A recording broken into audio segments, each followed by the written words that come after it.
কলামের রড বাঁধা করার সময় অবশ্যই লক্ষ্য রাখবেন যাতে ভার্টিক্যাল যে লোহাটা আছে মেন রড তার এল যেটা নিচে জালির সঙ্গে লেগে থাকবে সেটা কিন্তু 500 mm বা 2 ফিটের কম না হয়। ঠিক আছে, এটা যাতে আপনার 500 mm থেকে 2 ফিট পর্যন্ত হয়ে থাকে, তাহলে পিলারটি ভালো স্ট্রেংথ প্রাপ্ত হবে। আর নিচে যে জালিটি বসবে সে জালিটি অবশ্যই 12 mm রড দিয়েই করবেন।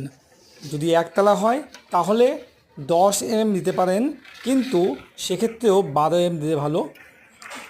একতলা থেকে 3তলা পর্যন্ত 12 mm রড দিয়ে 5 mm ডিস্টেন্সে এই লোহাটিকে বাঁধতে হবে, তাহলে আপনার বাড়ি সুন্দর হবে।